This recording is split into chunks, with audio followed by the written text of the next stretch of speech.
Hi friends, welcome back to my channel. ನಾನು ನಿಮ್ಮ ಮೇಘನ. ಇವತ್ತಿನ ವಿಡಿಯೋದಲ್ಲಿ ಒಂದು ಹೆಲ್ತಿಯಾಗಿರೋ ಪಲ್ಯ ನೋಡ್ಕೊಬರೋಣ.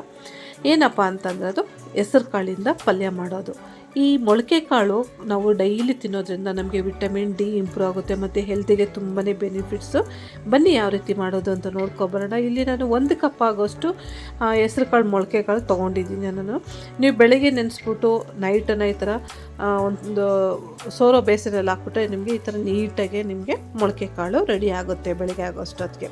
ಸೊ ಈಗ ಫಸ್ಟ್ ಇದಕ್ಕೆ ಒಂದು ತರ್ತರೆಗೆ ಪೇಸ್ಟ್ ಮಾಡ್ಕೊಳ್ಳೋಣ. ಇದಕ್ಕೆ 3 ಹಸಿಮೆಣ್ಸಿನ್ಕಾಯಿ ತೊಗೋತಾ ಇದ್ದೀನಿ, ಹಾಗೆ 1 ಚಮಚದಷ್ಟು ಜೀರಿಗೆ ತೊಗೋತಾ ಇದ್ದೀನಿ. ಬೆಳ್ಳುಳ್ಳಿ ಎಸ್ಲು ಒಂದು 7ರಿಂದ 8 ತೊಗೋಬೇಕು. ನಿಮಗೆ ಖಾರ ಅನುಗುಣವಾಗಿ ಎಷ್ಟು ಬೇಕೋ ಅಷ್ಟು ನೋಡಿ ತೊಗೊಳ್ಳಿ. ಹಾಗೆ ಸ್ವಲ್ಪ ಕೊತ್ತಂಬರಿ ಸೊಪ್ಪು ಈ ರೀತಿಯಾಗಿ ಮುರಿದು ಹಾಕ್ತಾಯಿದ್ದೀನಿ ನಾನು. ನನಗೆ ಖಾರ 1 ಕಪ್ಪಿಗೆ 3 ಸಾಕು, ಸೊ ಅದಕ್ಕೆ 3 ತೊಗೊಂಡಿದ್ದೀನಿ. ನೀವು ಜಾಸ್ತಿ ತಿನ್ನೋದಾದ್ರೆ 4ರಿಂದ 5 ತೊಗೋಬೋದು. ಈ ಥರ ತರ್ತರೆಗೆ ನಾನು ರುಬ್ಕೊಬಂದಿದ್ದೀನಿ. ಈಗ ನಮಗೆ ಪೇಸ್ಟ್ ರೆಡಿಯಾಗಿದೆ. ಸ್ಟವ್ ಹಚ್ಕೊಂಡು ಒಂದು ಬಾಣಲೆ ಇಟ್ಕೊಂಡು ಇದಕ್ಕೆ 2 ಚಮಚದಷ್ಟು ಎಣ್ಣೆ ಹಾಕ್ಕೋತಾ ಇದ್ದೀನಿ. ಎಣ್ಣೆ ಹಾಕ್ಕೊಂಡಿದ್ದಕ್ಕೆ ಒಂದು ಅರ್ಧ ಚಮಚದಷ್ಟು ಸಾಸಿವೆ ಹಾಕ್ಕೋಬೇಕು. ಸಾಸಿವೆ ಚೆನ್ನಾಗಿ ಸಿಡಿದ್ಮೇಲೆ ಇದಕ್ಕೆ 1 ಈರುಳ್ಳಿ, ಸ್ವಲ್ಪ ಕರಿಬೇವಿನ ಸೊಪ್ಪು ಹಾಕ್ಕೊತಾ ಇದ್ದೀನಿ. ಹಾಗೆ ಇದಕ್ಕೆ ಕಡಲೆಕಾಯಿ ಬೀಜ ಒಂದು 1/4 ಕಪ್ ಆಗೋಷ್ಟು ಕಡಲೆಕಾಯಿ ಬೀಜ ಹಾಕೋದ್ರಿಂದ ತುಂಬ ಟೇಸ್ಟ್ ಚೆನ್ನಾಗಿರುತ್ತೆ. ಕಂಪಲ್ಸರಿ ಈ ಪಲ್ಯಕ್ಕೆ ಕಡಲೆಕಾಯಿ ಬೀಜ ಹಾಕಲೇಬೇಕು, ಆವಾಗಲೇ ಟೇಸ್ಟ್ ತುಂಬ ಚೆನ್ನಾಗಿರುತ್ತೆ ಫ್ರೆಂಡ್ಸ್. ಈಗ ಸ್ವಲ್ಪ ಎರಡೂ ಕೆಂಪುಗಾಗೋವರೆಗೂ ಈ ಥರ ಫ್ರೈ ಮಾಡ್ಕೋಬೇಕು. ನೀವಿನ್ನೂ ನನ್ನ ಚಾನಲ್ನ ಸಬ್ಸ್ಕ್ರೈಬ್ ಮಾಡ್ಕೊಂಡಿಲ್ಲ ಅಂತಂದರೆ ಈಗಲೇ ಸಬ್ಸ್ಕ್ರೈಬ್ ಮಾಡ್ಕೊಳ್ಳಿ. ಹೊಸ ನೋಟಿಫಿಕೇಷನ್ ವಿಡಿಯೋಗಳು ನೀವು ಮೊದಲೇ ನೋಡ್ಬೋದು. ನೋಡಿ, ಇವಾಗ ಈರುಳ್ಳಿ ಫ್ರೈ ಆದಮೇಲೆ 1 ಟೊಮೊಟೊ ಹಾಕ್ಕೊಂಡು ಸ್ವಲ್ಪ ಮೆತ್ತಗಾಗೋವರೆಗೂ ಫ್ರೈ ಮಾಡ್ಕೋಬೇಕು.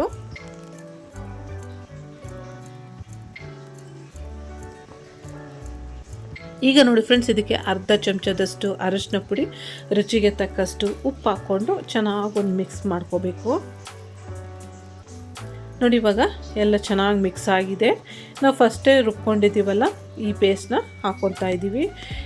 ನಿಮಗೆ ಹುಚ್ಚೆಳ್ಳು ಅಂಗಡಿ ನಿಮಗೆಲ್ಲಾದರೂ ಸಿಕ್ಕಿದ್ರೆ ಫ್ರೆಂಡ್ಸ್, ಹುಚ್ಚೆಳ್ಳನ್ನ ಚೆನ್ನಾಗಿ ಹುರಿದುಬಿಟ್ಟು ಅದಕ್ಕೆ ಚೂರು ಬೆಲ್ಲ ಹಾಕಿ ಮಿಕ್ಸಿಯಲ್ಲಿ ಪುಡಿ ಮಾಡಿ ಕೊನೆಯಲ್ಲಿ ಹಾಕೋದ್ರಿಂದ ಇನ್ನೂ ಟೇಸ್ಟ್ ಚೆನ್ನಾಗಿರುತ್ತೆ.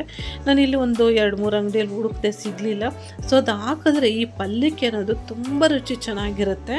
ನಿಮಗೇನೋ ಸಿಕ್ಕಿದ್ರೆ ಮರೀದಿರ ಈ ಪಲ್ಯಕ್ಕೆ ಅದನ್ನು ಹಾಕ್ಕೊಳ್ಳಿ. ಈಗ ನೋಡಿ, ಎಲ್ಲ ಚೆನ್ನಾಗಿ ಮಿಕ್ಸ್ ಆದಮೇಲೆ ಹೆಸ್ರು ಕಾಳನ್ನ ನಾನು ನೀಟಾಗಿ ತೊಳ್ಕೊಂಡಿದ್ದೀನಿ. ಈಗ ಈ ಹೆಸ್ರು ಕಾಳನ್ನ ಹಾಕ್ಕೋತಾ ಇದ್ದೀನಿ. ಈ ಹಸಿಮೆಣ್ಸಿನ್ಕಾಯಿ ಸ್ವಲ್ಪ ಹಸಿ ವಾಸನೆ ಹೋಗೋವರೆಗೂ ಚೆನ್ನಾಗಿ ಎಣ್ಣೆಲೆ ಫ್ರೈ ಮಾಡ್ಕೋಬೇಕು.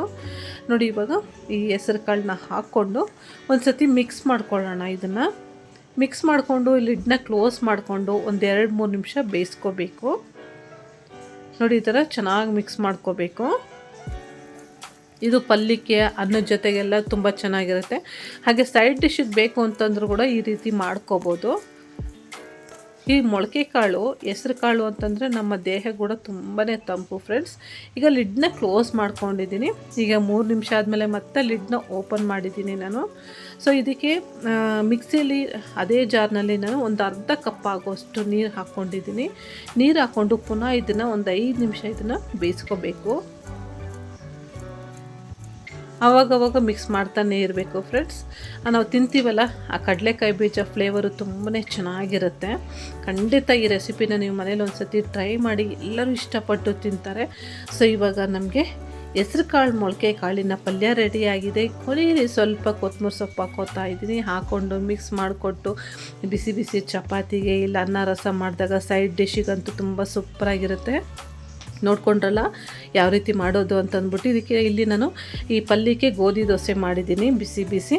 ಸೊ ಈ ವಿಡಿಯೋ ಇಷ್ಟ ಆಗಿದ್ದರೆ ದಯವಿಟ್ಟು ಒಂದು ಲೈಕ್ ಕೊಡೋದು ಮಾತ್ರ ಮರಿಬೇಡಿ. ನೀವು ಖಂಡಿತ ಟ್ರೈ ಮಾಡಿ ಹೇಗೆ ಬಂತು ಅಂತ ನನಗೆ ಕಮೆಂಟ್ ಬಾಕ್ಸಲ್ಲಿ ಕಮೆಂಟ್ ಹಾಕೋದು ಮಾತ್ರ ಮರಿಬೇಡಿ.